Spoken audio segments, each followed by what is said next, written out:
আমরা আছি বরিশালের উজিরপুর উপজেলা স্বাস্থ্য কমপ্লেক্সের সামনে। এই কমপ্লেক্সে দিনের দিন আমরা দেখেছি যে যারা ঔষধ কোম্পানিতে চাকরি করে তারা এখানকার যারা রোগী আছে তাদেরকে বিভিন্ন ধরনের হয়রানি করে, এই হয়রানি করেই যাচ্ছে। দেখানোর চেষ্টা করব রোগীরা বাহিরে ভোগান্তিতে আর ডাক্তারের রুমে কারা প্রবেশ করে রোগীদের ঢুকতে দিচ্ছেন না সরাসরি। একটু বলবেন ভাই, আপনি এই টাইমে কেন ঢুকছেন?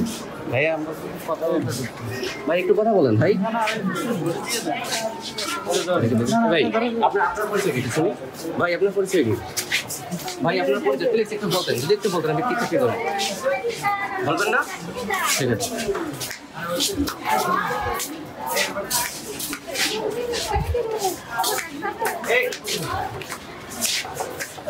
না এটা তো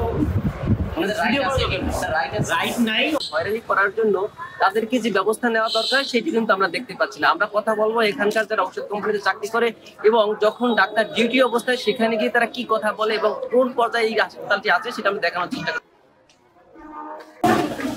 ডাক্তার একজনও দেখতেছি না, এরকম বাচ্চাদেরকে দেখা। কতক্ষণ ধরে ঘোরাঘুরি করতেছেন? ঘোরাঘুরি প্রায় 1 ঘন্টা হয়ে গেছে। এই হাসপাতালের ঠিক চিত্রটি এমনই।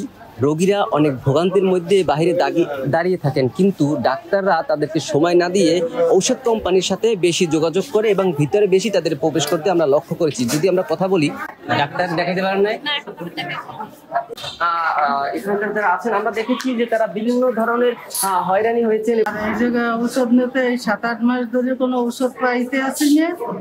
ডাক্তার দেখেন একজনও দেখতে পাচ্ছেন না। এখন মানে কতক্ষণ ধরে আসছে না এই ডাক্তারের পিছনে ঘুরতেছেন? আমি বিষয়টি করাই অন্তদয় সিরিয়াল দিয়ে অনেক লোকের পর সিরিয়াল দিয়ে এরপর আইছি দাঁড়াই হয়েছে।